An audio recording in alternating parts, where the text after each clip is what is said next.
gente vai começar, então, o penúltimo assunto da parte de cinemática.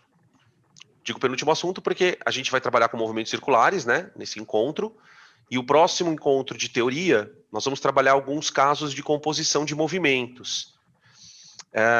A aula de composição de movimentos, na realidade, ela é uma aula praticamente de discussão de caso. Você não tem teoria para a composição de movimentos. Aqui não. Aqui a gente vai dar uma teoria, vamos definir algumas coisas importantes dos movimentos circulares e depois a gente tem uma lista de exercícios para fazer. Vamos começar então. O movimento circular, gente, ou os movimentos circulares, eles vão ser abordados em dois momentos. Aqui na cinemática, onde a gente vai descrever o movimento, e lá na dinâmica, a gente vai ter uma atenção toda especial para a aceleração centrípeta, né? Na dinâmica, a gente discute as razões pelas quais o movimento é ou não circular, tá? Então, hoje vocês vão perceber que a gente não vai falar da força centrípeta em si. A gente já fez uma abordagem preliminar, né? Falando disso na parte de aceleração vetorial, né? A gente teve que expor aquela aceleração centrípeta, porque senão a gente não consegue explicar a natureza circular do movimento. Então, para o vestibular, o que a gente espera dos movimentos circulares? A gente vai basicamente descrever os movimentos, tá? Dentro dessa descrição, a gente começa definindo. Então, o que a gente vai trabalhar na aula? Definição.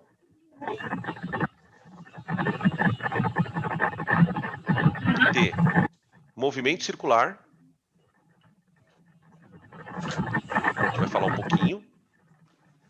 Tá? Vamos falar um pouquinho dos conceitos de período e frequência. Né? É a primeira vez que a gente vai trabalhar com a grandeza frequência. A grandeza frequência é importante na física para que você consiga estudar coisas periódicas, coisas que se repetem de tempos em tempos.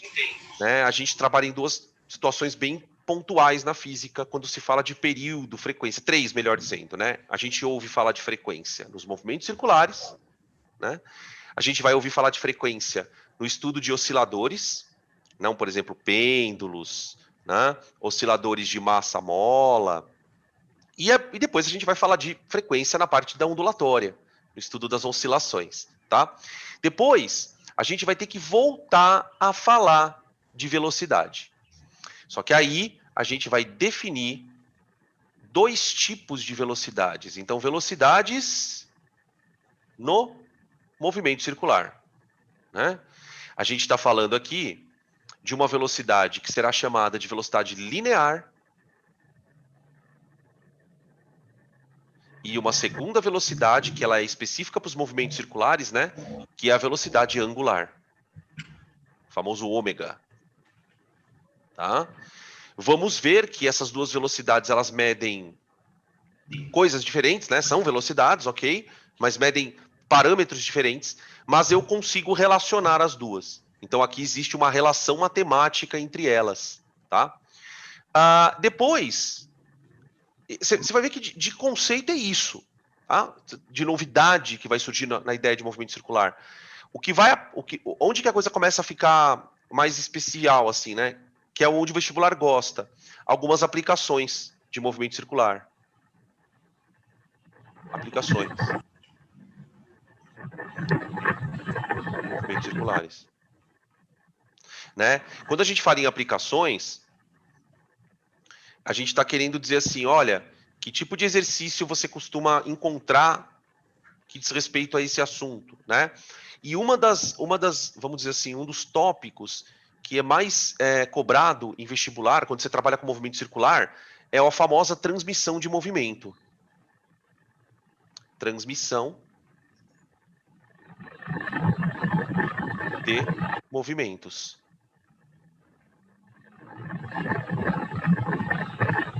Tá? Que são as famosas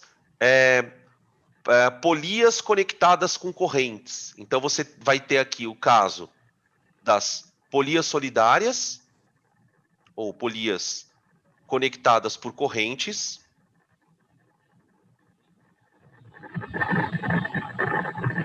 Né? Não preciso nem falar do exemplo da bicicleta.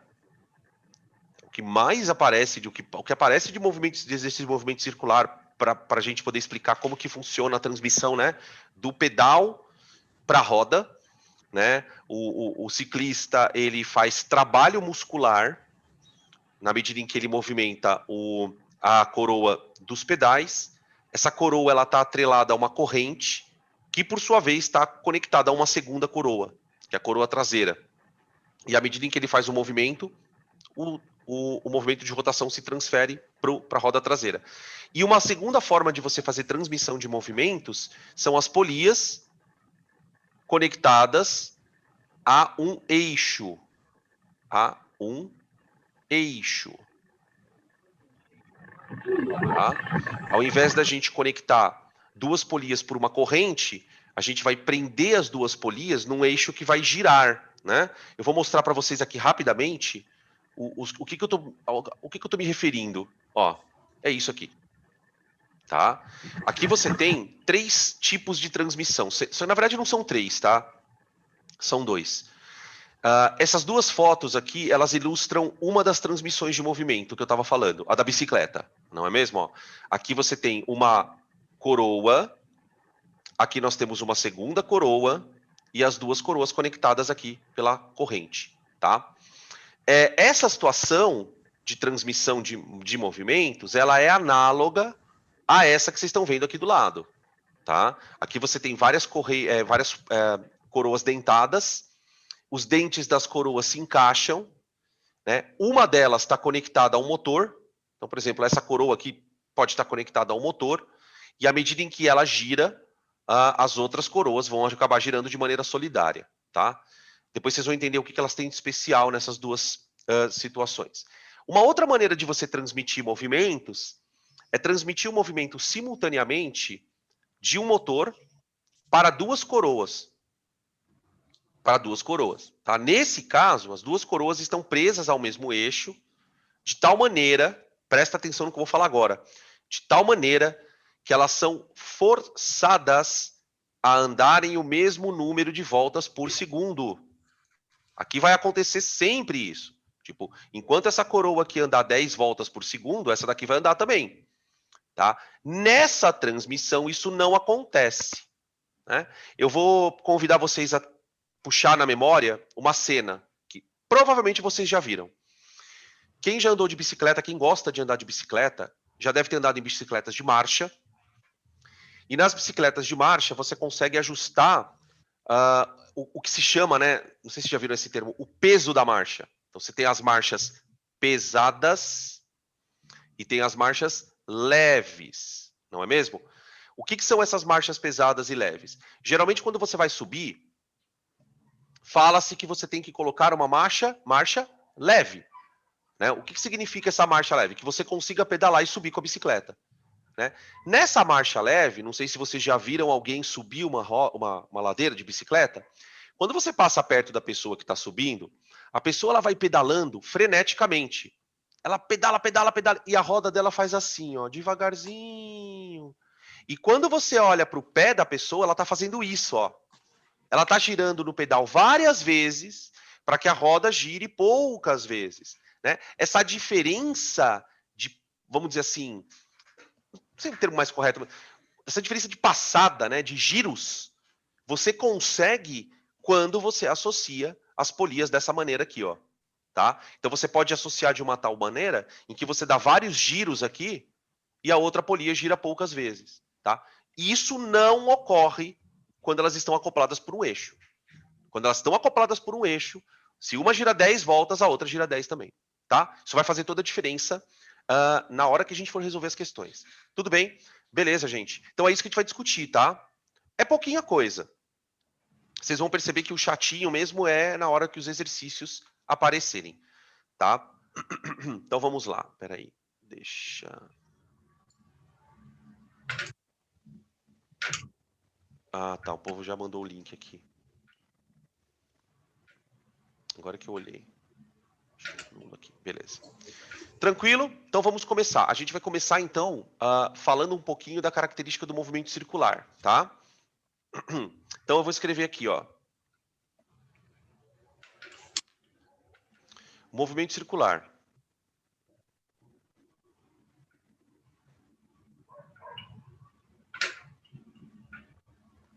Bom, para que o movimento seja circular, a primeira coisa, né? Presença de uma componente centrípeta da aceleração.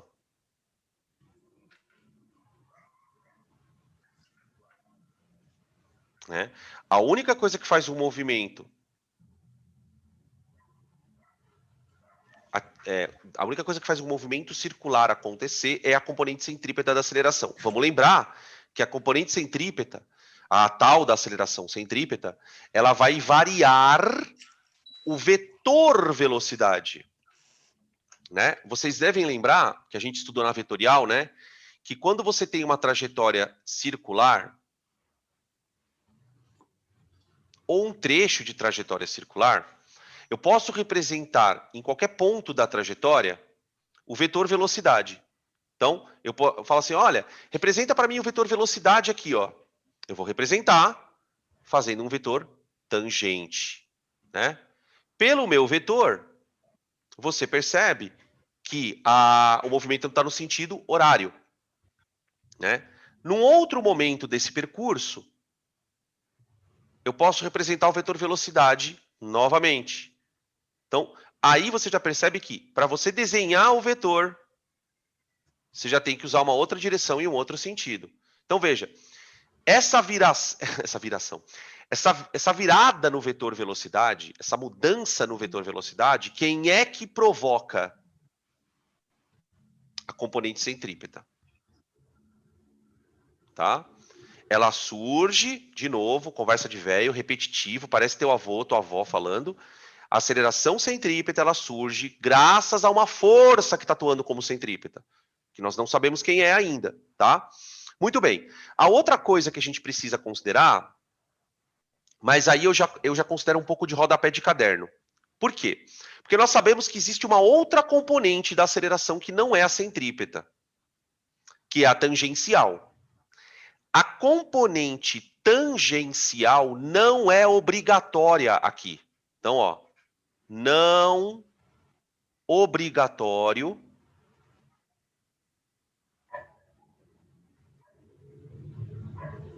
a presença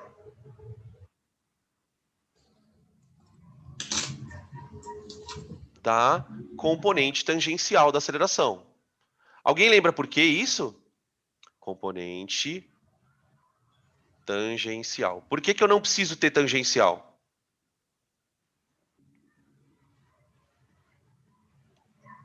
Peraí.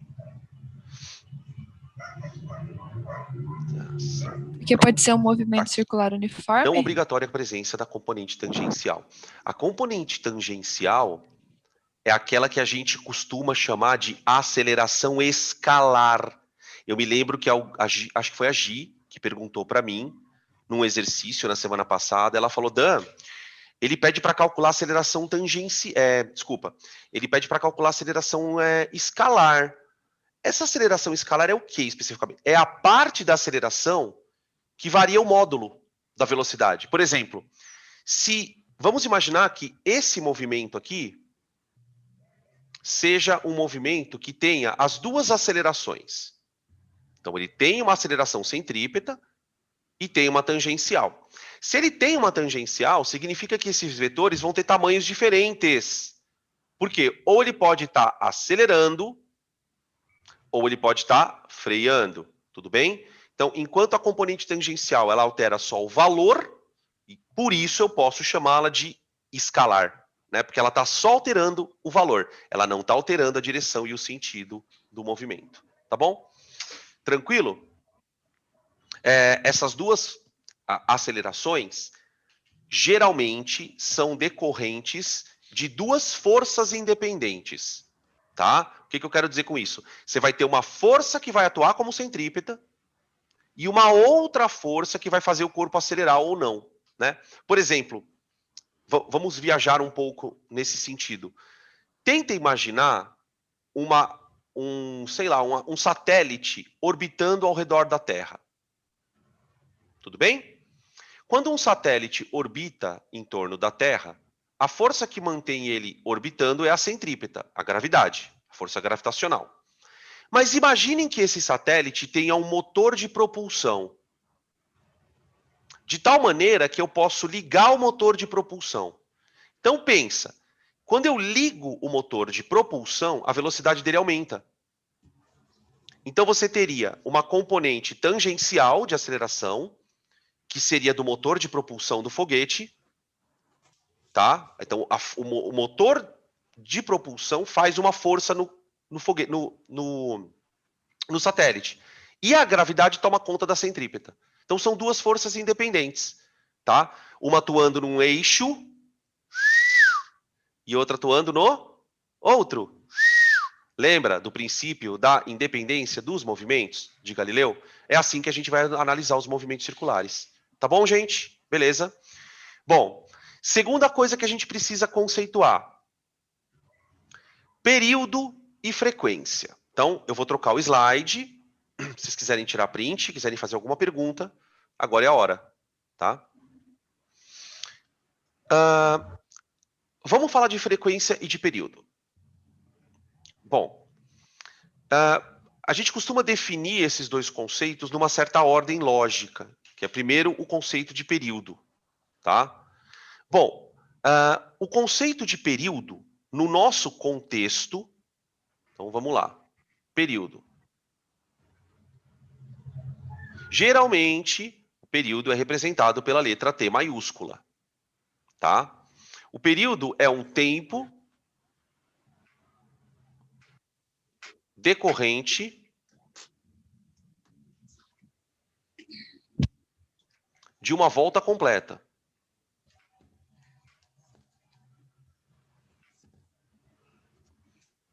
De uma volta completa. Como assim, Dan? Uma volta completa do quê? Do que você quiser, cara.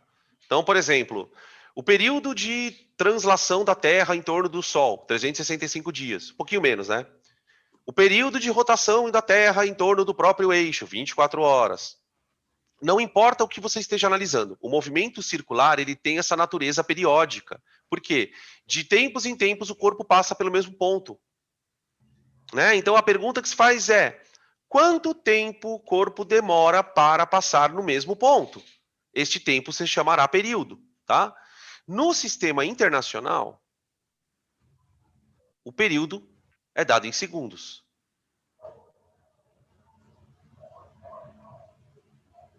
Tá? Beleza. Embora em algumas questões seja necessário a gente trabalhar com hora, enfim. Tá? Beleza.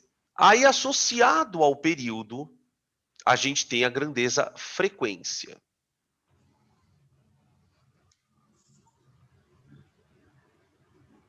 Né? Para a gente definir frequência, eu vou fazer uma brincadeira conceitual para vocês, né? Um exercício conceitual, nada a ver com física. Né? Se eu pergunto para você assim, com que frequência você assiste aula do Danilo? Ah, sei lá, eu assisto segunda e terça. Então eu assisto 2 dias por semana.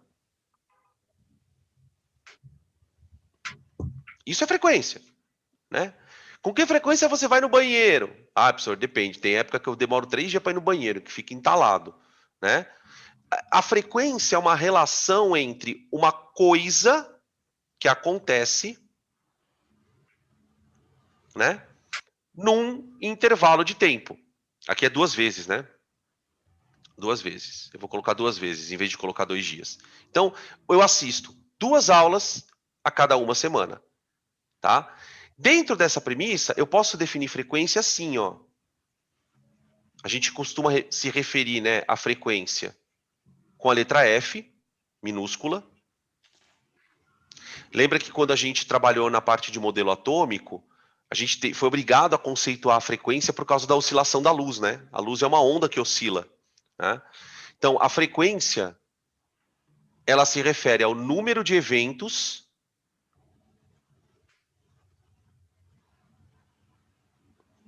repetitivos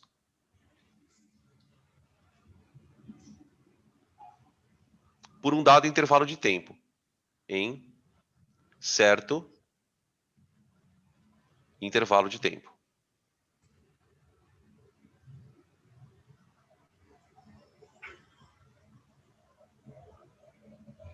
Tá? Para quem gosta de fórmula, a gente pode transformar essa definição numa fórmula. Tá? Frequência é o número de eventos por um dado intervalo de tempo. Tá? No nosso contexto, o que seria esse número de eventos? É o número de voltas completas.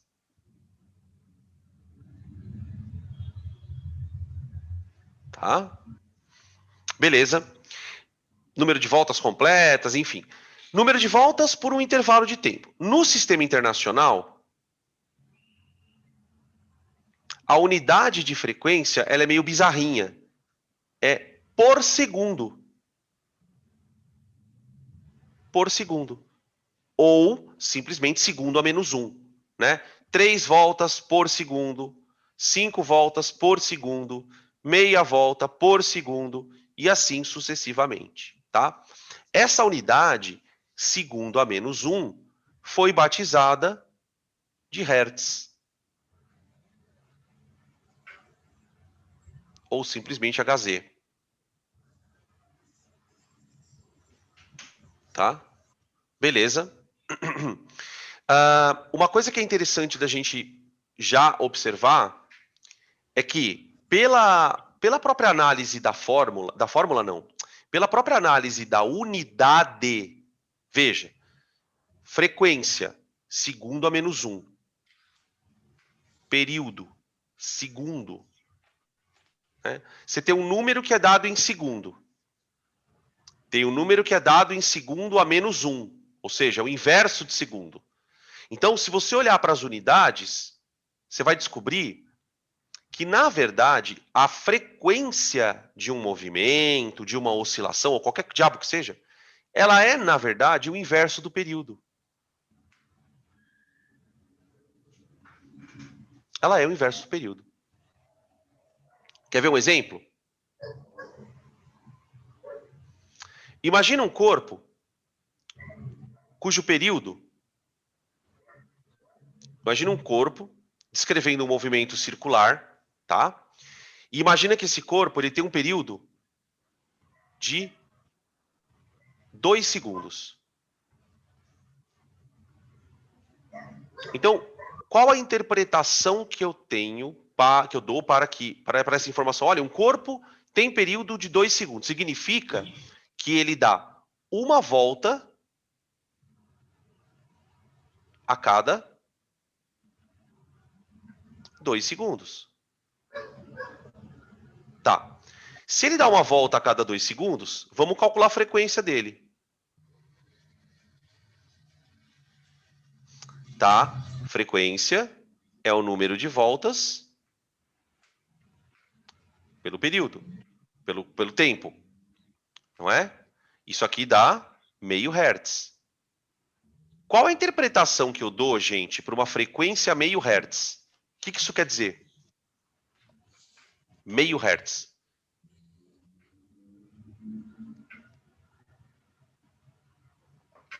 Troca a palavra hertz por... Espera aí, então alguém falou aqui. Isso, ó. Volta por segundo.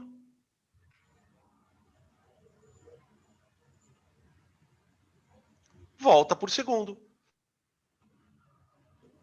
Veja se não tem sentido. Se o cara dá uma volta a cada 2 segundos, quanto tempo ele demora para dar meia volta? 1 segundo, não é? Ó? Meia volta por segundo. Né? Você pode trabalhar com regra de 3, inclusive. Né? É claro que a fórmula de frequência em si ela é simples, né? Mas eu gosto de trabalhar com a regra de 3 porque isso vai te deixando com a unidade muito clara na cabeça, o que ela significa. Né? Então, por exemplo, Como é que eu acharia a frequência por regra de 3? Olha, se ele dá uma volta a cada 2 segundos, quantas voltas ele vai dar por segundo? Veja, por segundo. Tá? Beleza? E aí você consegue, então, chegar na frequência. Então, eu guardava sempre assim, né? De um jeito muito conceitual. Ó, período é o tempo que você gasta para dar uma volta.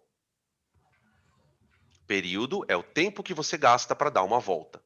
E a frequência? São quantas voltas por segundo. Né? Imagina, por exemplo, um corpo.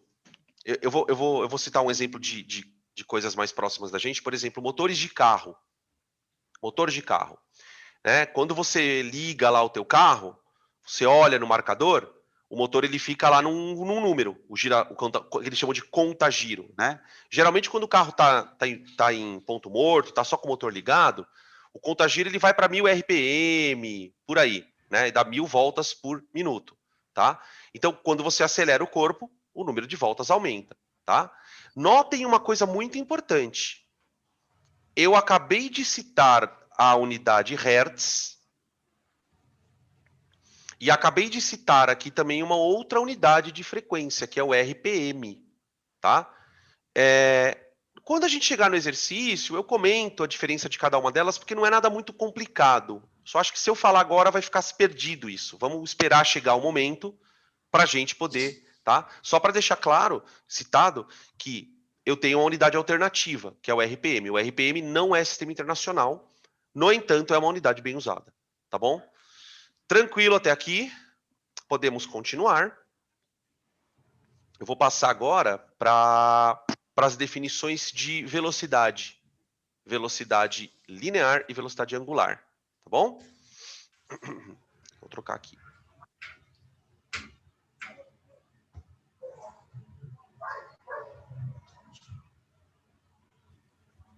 Pronto. Então, vamos imaginar uma trajetória circular. De novo. Pronto. Tá? Toda trajetória circular terá, obviamente, um centro, certo? E esse centro ele é bem importante na trajetória circular. Por quê?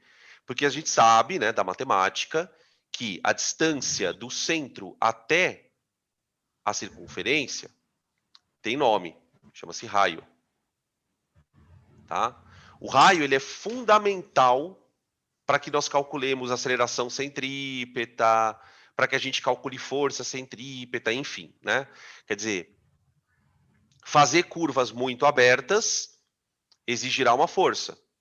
Fazer curvas muito fechadas exigirá uma força maior. Tá? É basicamente isso que a gente está tentando mostrar. Agora vamos imaginar que nesse percurso circular, um corpo partiu daqui, desse ponto, que eu vou chamar de S0. Tá? Vamos imaginar que ele vai descrever um movimento anti-horário, tá? E ele vai percorrer até uma posição S no intervalo ΔT. Tá? Então ele anda de S0 a SF no intervalo de ΔT. Tá? É o que a gente está analisando, é a rapidez do movimento. Bom, quando você vai definir velocidade, a primeira velocidade que você define é aquela que é mais comum. Como assim mais comum, Dan? Para pensar o seguinte. Quando o corpo anda nessa trajetória, ele percorre um arco de circunferência. Então, isso aqui é um arco de circunferência. Certo? Esse arco de circunferência tem um comprimento de ΔS. Tá. O que eu vou fazer é definir uma velocidade linear que vai ser o arco percorrido pelo ΔT.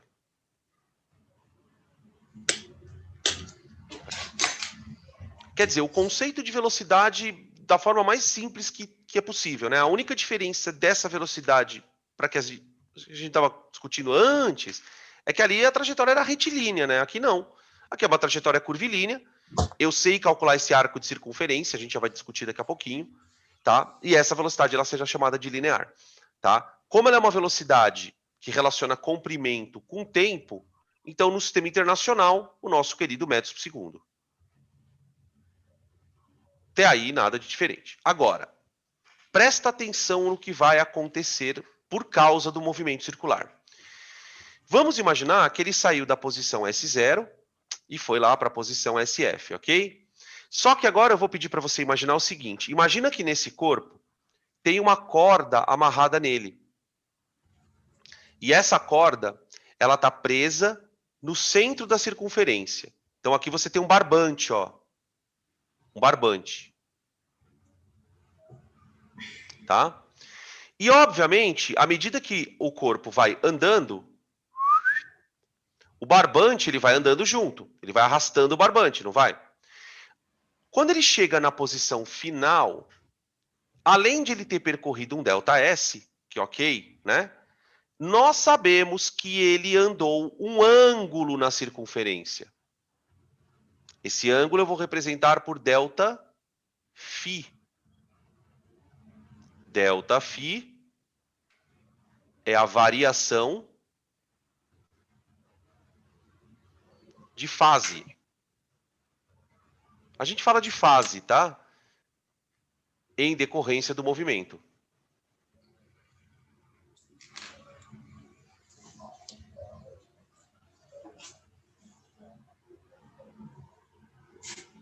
Aí nós temos uma questão interessante aqui, de unidade, tá? No sistema internacional, isso aqui é radianos. Ou graus, né? No sistema internacional é radianos. Tá? Geralmente a gente vai expressar essa variação de ângulo por radianos. Então, lembrar que para uma volta, nós temos que a variação de ângulo é 2π ou 360 graus. Né? Então, vamos imaginar uma situação hipotética. O corpo, ele dá meia volta em 10 segundos. Então, ele andou 180 graus em 10 segundos. Então, vai ser 180 dividido por 10. Quer dizer, 18 graus por segundo. Né? Ou em radianos, ficaria π sobre 10. Tá? Depois a gente vai fazer as contas sobre isso. Tá? Uma coisa interessante da gente lembrar é que a matemática permite que nós relacionemos o ΔS com o ΔΦ. Então, uma coisa importante aqui, vamos lá. Importante.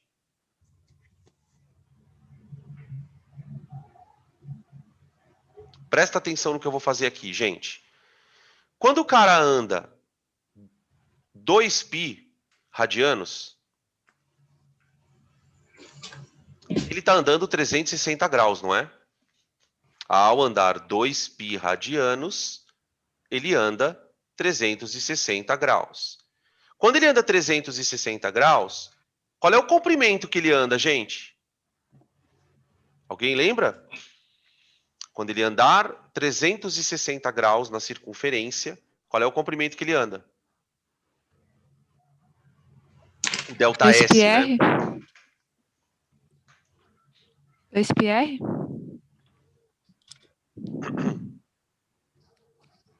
E aí,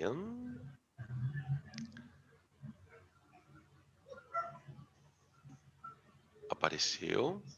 Aê! Boa! Boa, moleca! Ó, ela anda 2πr. Tá? Ela anda 2πr. Quer dizer, para 2π radianos, ela anda um comprimento de 2πr, que pode ser metro, quilômetro, enfim, né? Quando ele andar um ΔΦ, ele andará um ΔS. Percebem? Só que é uma relação, tá, gente? Não é uma fórmula. Toda vez que você precisar relacionar ângulo com distância, trabalha dessa maneira aqui, tá? Você sabe que para uma volta completa, você anda o comprimento. Para um certo ângulo, você vai ter um ΔS. Tudo bem até aqui? Beleza. Dan. Bom, a partir dessa situação, eu posso definir, então, uma outra velocidade.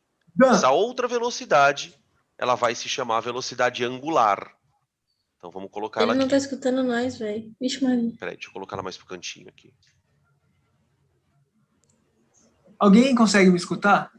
Velocidade Eu consigo. angular. Tá? A Eu velocidade acho que é só angular, ele que não ela é escuta a definida gente. pela letra ômega. Caraca, velho, muito estranho. Ô, Dan! Tá? Velho, porque... São as Meu letras Deus. que geralmente os exercícios Vamos continuar mandando trazem mensagem pra pra ele, gente. que uma hora ele vai ver Bom, e vai... o ômega, ele é definido como sendo a variação do ângulo dividido pela variação do tempo. Tá? Variação do ângulo pela variação do tempo. Como a gente está trabalhando no sistema internacional, a gente vai usar radiano por... Será que ele não tá vendo nem o chat? Putz. Tá? Beleza? Então, eu vou trabalhar com as duas. Fiquem atentos com a pergunta dos exercícios. Agora, essas duas definições, né, de velocidade, elas, digamos assim, elas podem assumir uma maquiagem. Elas podem, eu posso pegar essas fórmulas e maquiá-las, transformá-las numa outra expressão, tá? Veja o que eu quero que vocês reflitam comigo. Vou colocar uma perguntinha aqui, ó.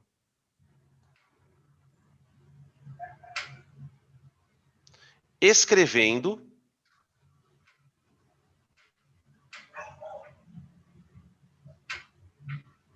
V e ômega de outra forma. Você fala assim, nossa, Dan, mas poxa, eu já tenho duas fórmulas, né? Uma para V e uma para ômega. Não, cara, não tô escutando ninguém, mano. Eu tô vendo vocês aqui no chat, mas não tô escutando ninguém, maluco. Peraí, deixa eu ver. Peraí. Não. Tem alguém tentando se comunicar com a minha pessoa? Ô, Dan. Pelo áudio? Dan. Como eu estava dizendo, então, o que acontece? Existe uma maneira diferente de eu enxergar V e ômega, tá? Veja só. O que acontece em uma volta?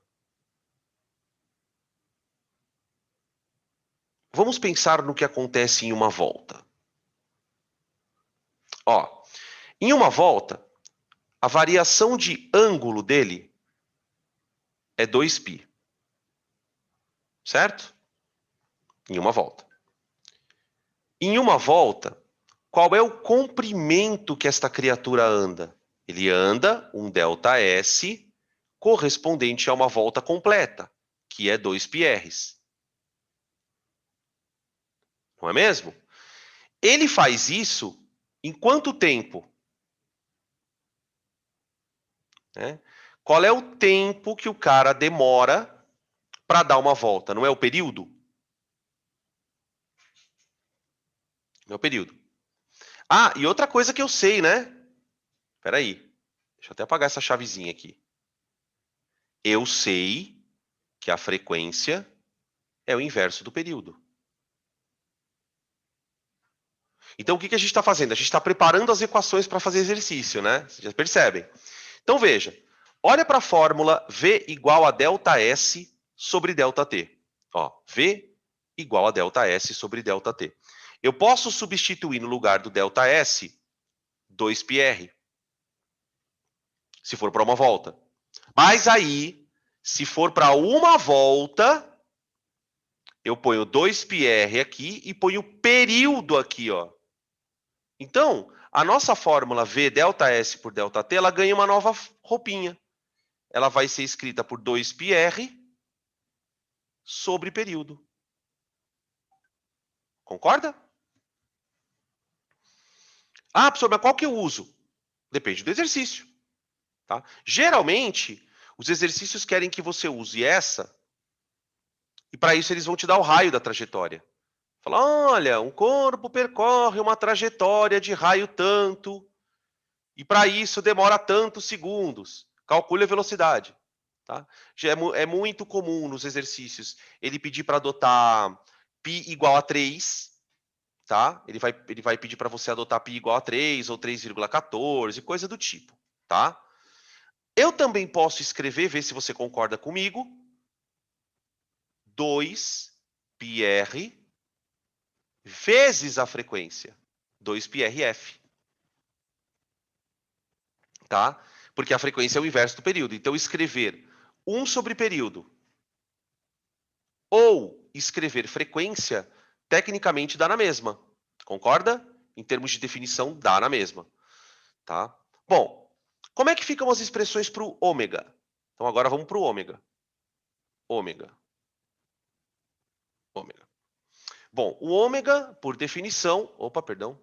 O ômega, por definição, é a variação de fase, ΔΦ, dividido pelo ΔT. Mas, para uma volta, essa variação de fase, ela vale 2π. Dividido pelo período. Ou, se você preferir, 2πf.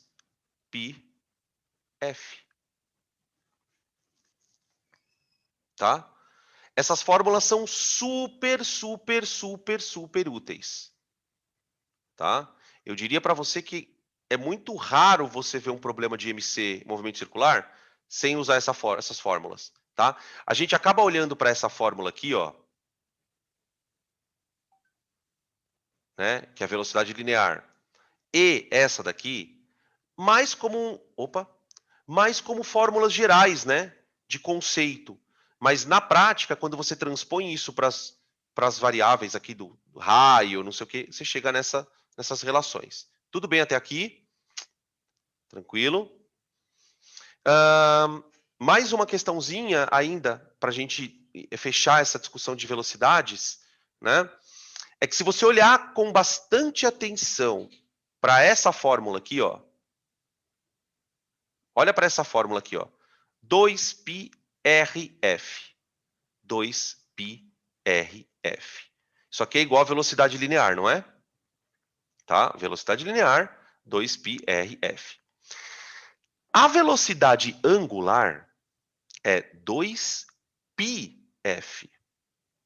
Né? Percebe que a única diferença entre as duas é que na velocidade v, na linear, eu tenho r. Então, não sei se vocês vão concordar com o que eu vou falar agora, mas esse ômega, ele pode ser colocado aqui dentro, ó. No lugar do 2πf, aqui, ó, eu vou colocar ômega. Então, daqui a gente tira uma relação entre v e ômega. Ó, para quem não conseguiu achar, isso aqui que eu estou colocando em branco, ó, 2πf é o ômega. Que está em azulzinho, tá? Essa fórmula ela é bem interessante, por quê? Porque ela relaciona as duas velocidades. Né? Aliás, V dividido por ômega dá o raio da circunferência. Bizarro isso, né? Estranho. Você pega as duas velocidades, divide uma pela outra, o resultado é o raio da circunferência. Tá bom, gente? Tranquilo? Belezinha? Perguntas até aqui? Perguntinhas.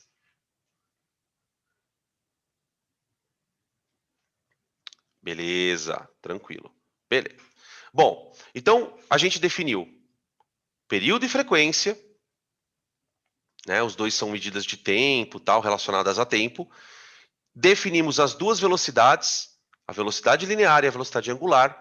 Agora, o que a gente vai fazer antes do intervalo é, vamos estudar as aplicações nas transmissões de movimento. Então, eu vou pegar como é que se diz? Esses conceitos e vamos aplicar eles nas transmissões, tá? Então, aqui. Eu vou só dobrar esse slide um pouquinho. Espera aí. Eu quero dobrar ele. Pronto. Quero dobrar. Porque daí eu uso um para cada situação. Pronto. Bom, uma das aplicações mais significativas das transmissões de movimento, dos movimentos circulares, são as transmissões de movimento. Então, eu vou chamar esses sistemas de A e B, tá? Então, eu vou analisar primeiro os sistemas A. Este e este aqui. Tá? Esses dois sistemas A, eles vão ter, como eu disse para vocês, um comportamento diferente do sistema B. Então, vamos dar um zoom aqui na imagem para a gente poder entender como é que isso aqui funciona. Então, imagina que isso aqui seja uma bicicleta, tá? Esta primeira rodinha aqui, ó, seria a coroa que está acoplada ao pedal. Tá? É essa coroa que vai rodar de acordo com o movimento do pedal, do ciclista. Só que nesta coroa, nós temos uma corrente presa, de tal maneira que a corrente desliza sem escorregar. Então veja como é que a coisa funciona. Na medida em que esse cara pedala, ele faz com que a corrente ande, e a corrente andando força este outro círculo a andar. Tá? Vocês notem que ele simbolizou, aqui no nosso sistema, que os raios 1 e 2 são diferentes, tá? E que cada uma das rodas vai girar com uma velocidade angular. Percebam isso, ó. Ele chamou de ômega 1 e ômega 2. Tá? Bom, o que esse sistema tem de especial? Vocês percebam que no desenho, ele simbolizou aqui um ponto P1, e esse ponto P1, ele está andando para a direita com uma velocidade V1. E o ponto P2 está andando para a esquerda, né, porque está voltando aqui, com velocidade V2. Tudo bem? Tá. Pergunta para vocês. Quem vocês acham que é maior? V1, a velocidade desse ponto, ou V2? Quem é maior?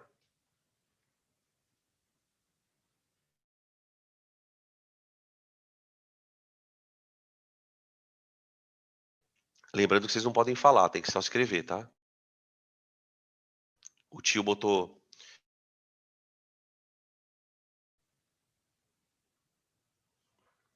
V1 é maior. Ó, já temos aqui votos para V1. Então vamos pensar nisso. Vamos fazer uma reflexão para ver se isso tem sentido.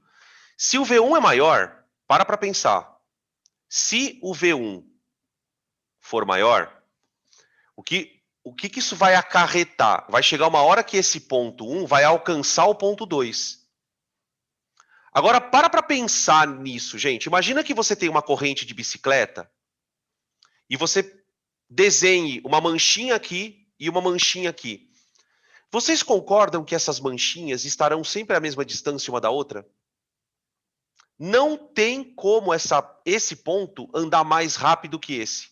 Porque no limite, se esse ponto aqui, ó, andar mais rápido que o de baixo, chega uma hora que esse ponto ultrapassa ele. Como que uma corrente vai ultrapassar ela mesma? Então, o que a gente vai perceber nesse tipo de sistema é que todos os pontos da corrente andam com a mesma rapidez. Todos os pontos da corrente andam com a mesma rapidez. Veja, cuidado para não pensar coisa errada. Eu não estou falando que a rotação das duas bolinhas é igual. Não. Eu estou dizendo que todos os pontos da corrente estão andando com a mesma velocidade. Então, aqui eu vou escrever assim, ó, no sistema A, né? Todos os pontos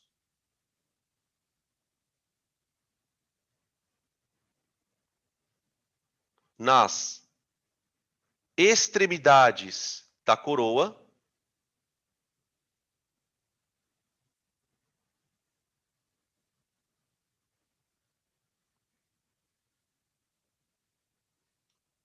possuem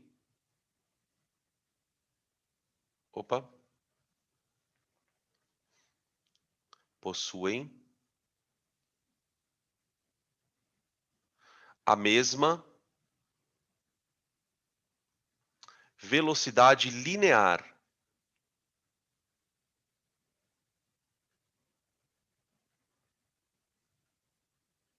Então, ó, eu vou colocar aqui vários pontinhos, gente, ó.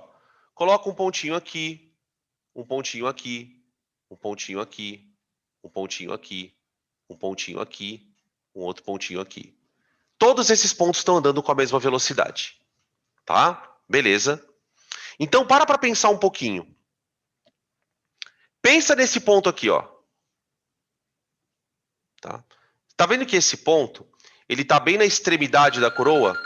Tá bem na extremidade da coroa. Só um minutinho, gente.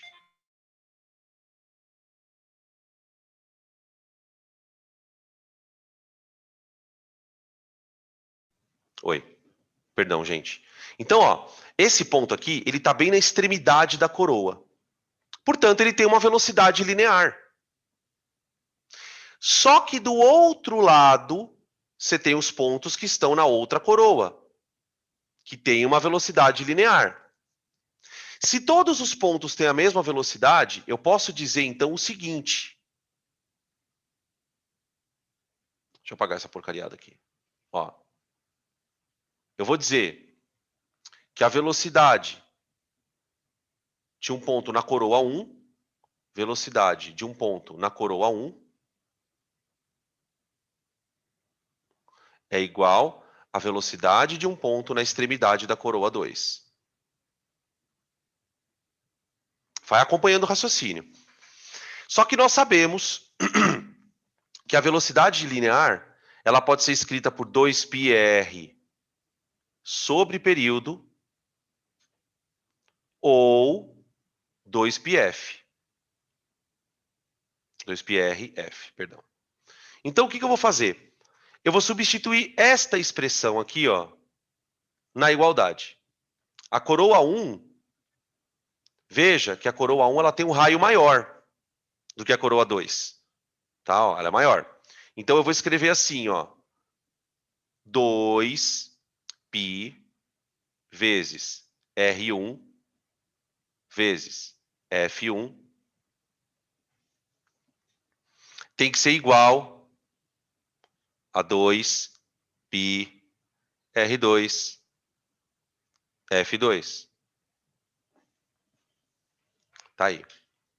Beleza. Posso cortar os 2πs? Posso cortar os 2πs. Agora eu quero que você olhe para essa fórmula e me diz, se baseando no desenho que você está enxergando, qual roda gira mais vezes por segundo? A roda 1 ou a roda 2? Qual roda gira mais vezes por segundo? A roda 2? Por que a roda 2?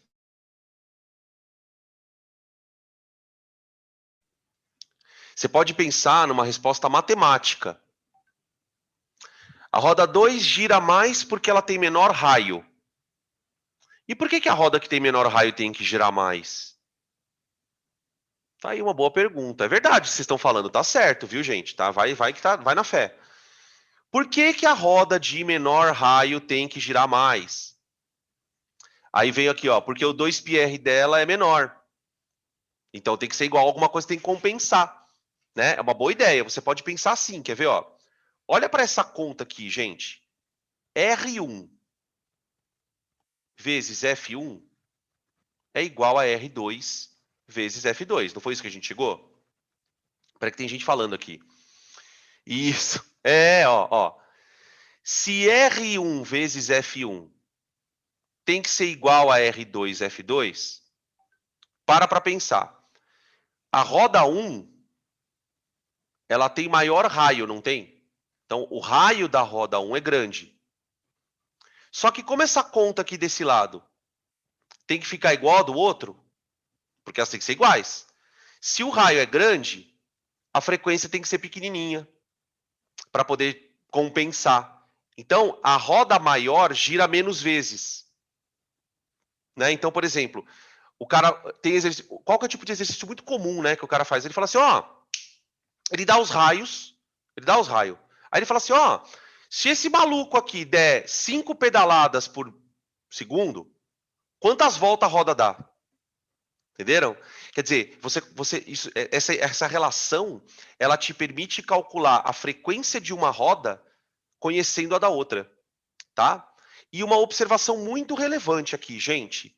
Este raciocínio que eu estou fazendo para o desenho A, ele vale para o outro também. Por quê? Veja, se você olhar nessa situação, ó, aqui, você está vendo esses pontos aqui, ó, em comum? Esses pontos em comum têm a mesma velocidade. Então, por exemplo, na medida em que esta roda gira com uma velocidade linear, esta roda força essa a girar, que por sua vez força essa, tá? Então, esta associação, onde as rodas estão mantidas grudadas por dentes, ela tem o mesmo conceito que esta, tá? Beleza? Uma outra pergunta que pode aparecer ainda nessa linha de sistema, né? É assim, não sei se vocês já viram esse tipo de pergunta. O cara te dá esse desenho aqui, ó. E ele fala assim, olha, a roda A, ela gira no sentido horário. Se a roda A gira no sentido horário, como é que gira a roda C? Não tem nada a ver com conta, né? Isso não tem nada a ver com conta. Mas se a roda A gira no sentido horário, como é que a roda C vai girar? Horário ou anti-horário? Essas perguntinhas mala, né, mano? Ô, Danilo. Horário também? Horário também. Vamos ver. Ó, pensa comigo. Se a roda A gira nessa direção aqui, ó, nesse sentido, no sentido anti-horário, ela vai fazer essa outra girar para cá, ó. Então eu vou fazer essa daqui girar para cá. Ó, já tem gente falando que é anti-horário, vamos ver. Tô fazendo aqui, ó. Certo? Tá? Essa roda gira para cima. Tá vendo? Ó, ela tá girando para cima aqui, ó. Essa daqui gira para baixo. Girando para baixo, ela força essa a girar para cá. Agora, essa girando para cá, força essa C a fazer isso, ó.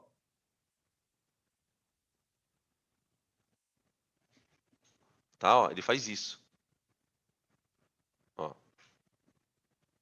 Então ela gira no horário também, ó. Tá vendo, ó? A gira no horário. A gira no horário. Fazendo a A girando no horário, ela vai forçar a B a girar para cima, sentido anti-horário. Não, pior é que eu fico assim na câmera, né, ó. Acima, para cima. E aí girando essa para cima, ela força essa a girar para cá, ó. Neste sentido, tá? De sentido horário mesmo. Tranquilo isso? Tranquilo não é, né? Vocês vão ver que na hora dos exercícios vai ficar mais claro essas coisas todas, tá? Bom, isso era o sistema A. O nosso querido sistema A. Agora eu vou fazer o sistema B. O sistema B é esse sistema onde as duas polias agora não estão mais conectadas por uma corrente. Elas estarão conectadas por um eixo. Tá bom? Beleza? Então, vou trocar aqui o próximo, vou passar para o próximo slide. Aqui. Figura B. Polias conectadas por um único eixo. Tá? Esse eixo, ele está recebendo o movimento do motor. Tá? Notem que as duas polias estão girando para o mesmo lado, ó. Diferente do outro caso. Já começa por aqui a diferença. Né? Se essa daqui está girando no sentido horário, ó, a outra vai girar no sentido horário junto. Tá? Beleza? Observe também que ele representou nas extremidades das polias 2 pontos com velocidades, né? Fazendo uma comparação com o sistema A, Nesse caso, ele representou as velocidades dos pontos na corrente. Na corrente, tá?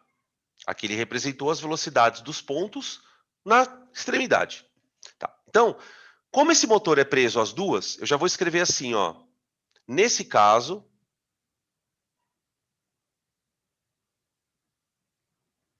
o motor imprime as duas polias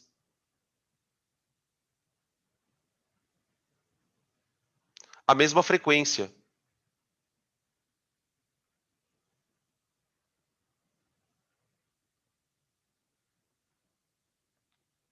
Né, gente? A única maneira de uma roda girar mais que a outra seria elas estarem soltas, escorregando. Então, uma gira mais e a outra fica escorregando em falso. Não é o caso. E isso traz uma consequência. Traz uma consequência. Por quê? Lembra que ômega é 2πf? Ômega igual a 2πf. Agora pensa. Se as frequências das duas rodas são iguais, você concorda que elas estão girando com o mesmo ômega? Né? Se uma dá um giro por segundo, sei lá, a outra é obrigada a dar um giro. Então, quer dizer, eu posso dizer aqui, ó, portanto, ômega da primeira rodinha igual ao ômega da segunda. Quer dizer, as rodas giram a mesma quantidade de voltas por segundo. Então, vou escrever aqui, ó, as polias giram a mesma quantidade de voltas por segundo.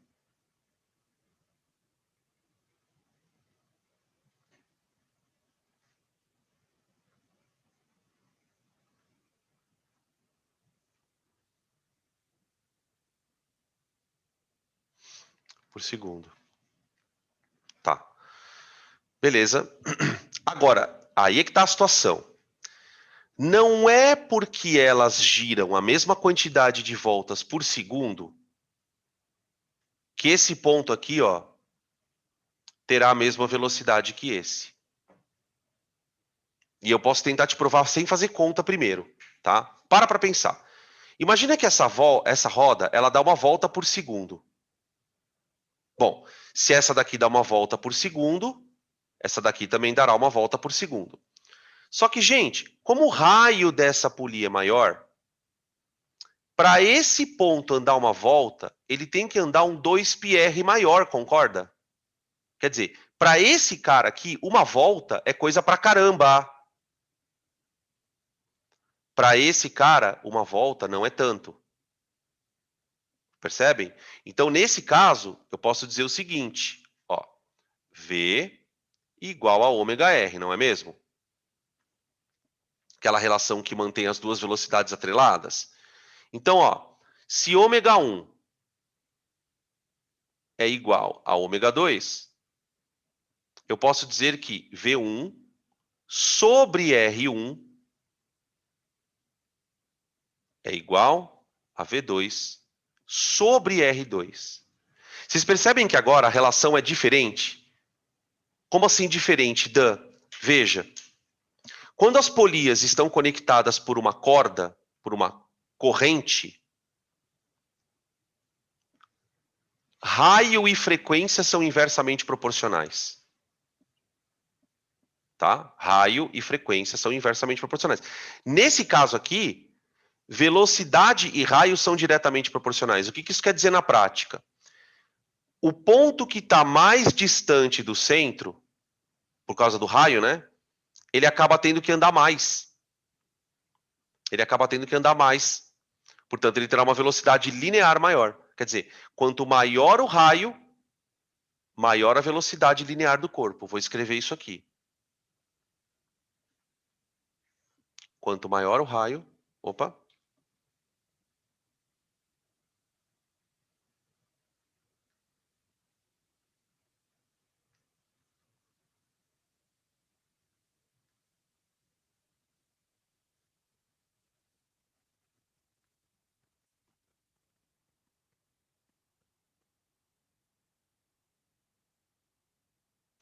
Olha que interessante isso. Lá vem eu com as minhas coisas interessantes. Todos nós sabemos que a Terra gira em torno do próprio eixo, não é mesmo? Vocês já pararam para pensar na velocidade que nós giramos em torno da Terra, do eixo da Terra? Vamos imaginar aqui a Terra.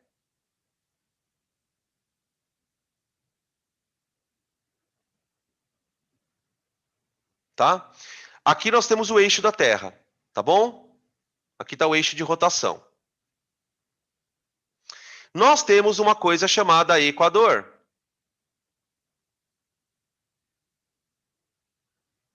E nós temos uma outra coisa chamada Trópico, de Câncer e de Capricórnio.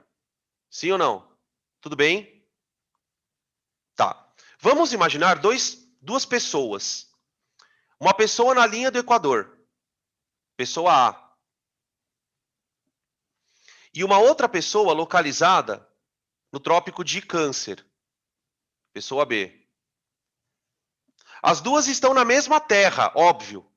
Então eu posso dizer que o ômega A igual ao ômega B. Quer dizer, enquanto essa pessoa dá uma volta inteira na Terra, em torno do eixo da Terra, a outra também dá. A outra também dá. Tá?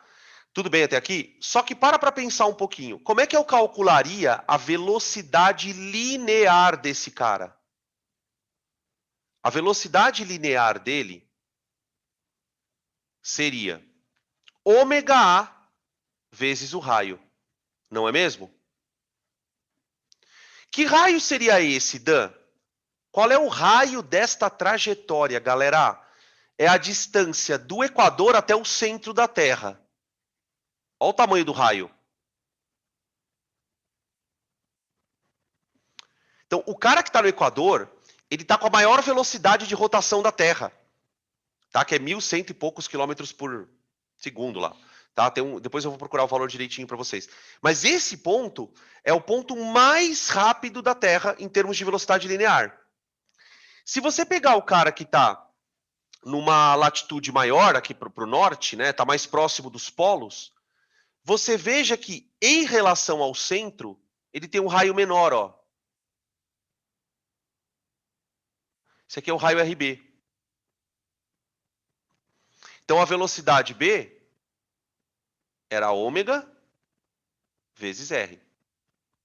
Sacaram, então, gente, que o ponto B, a pessoa que está localizada no ponto B da Terra, ela terá uma velocidade de rotação menor? Né? E se a gente vai... Eu não sei se vocês conseguem perceber isso, mas no limite tem alguém que pode ficar parado na Terra. Quem é que pode ficar parado em termos lineares? Se você colocar um observador aqui, ó, imagina uma pessoa no polo. Aqui, ó. Se uma pessoa é colocada no eixo da Terra, aqui no eixo da Terra, ela só fica fazendo isso, ó. Ela não anda, ela não faz isso. Ela fica só girando assim, ó. Se a pessoa estiver no polo da Terra, tá bom? Porque à medida que você vai aumentando a latitude, o raio vai diminuindo, tá? Tudo bem, gente? Tranquilo?